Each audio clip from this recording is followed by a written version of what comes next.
24 নিয়ে যেটা বলবো সেটি হচ্ছে যে অবশ্যই আমাদের বাংলা ইন্ডাস্ট্রি রাজকুমার গ্লোবাল সুপারস্টার উনি মানে একদম চলচ্চিত্রটাকে অন্য জায়গায় নিয়ে গেছে তুফান দিয়ে, তুফানের মতো 24টা গেছে।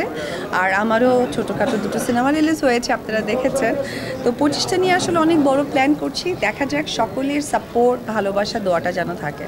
ও আচ্ছা আচ্ছা, উনি ভুল বলছে, এটা হচ্ছে ভাসাবি। হ্যাঁ, আমি ভাসাবির ড্রেস অ্যান্ড জুয়েলারি পরে আছি। তারা তো অনেক পুরনো একটা হচ্ছে গিয়ে কোম্পানি, সো তাদের ড্রেস, তাদের অর্নামেন্টস নিয়ে কোনো কথা হয় না। আর আমরা যারা বাংলাদেশের সেলিব্রিটি আছি, ফিমেল থেকে মেল পর্যন্ত, তারা সকলেই ভাসাবির ড্রেস বা শ্যুট করেনি এমনটা হয়নি। তো আমি আজকে ভাসাবির হয়ে র্যাম্পে হেঁটেছি।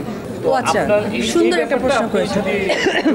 আমি এখানে সাংবাদিক ভাই বোনেরা যারাই আছেন, একদম আপনাদের কাছে মানে একদম করজোড়ে অনুরোধ করব, সেটি হচ্ছে যে অনেক সময় যে স্লিমিং প্রোডাক্টগুলো নিয়ে আমাদের ফেস কেটে আমাদের ভয়েস যে দেয়, এটা টোটালি রং। কারণ আসলে এই প্রোডাক্টগুলো নিয়ে আমার কোনো ব্যাখ্যা দেওয়ার নেই। তবে আমি মনে করি যে আপনাকে শুকাতে হলে আপনাকে অবশ্যই পরিশ্রম করতে হবে।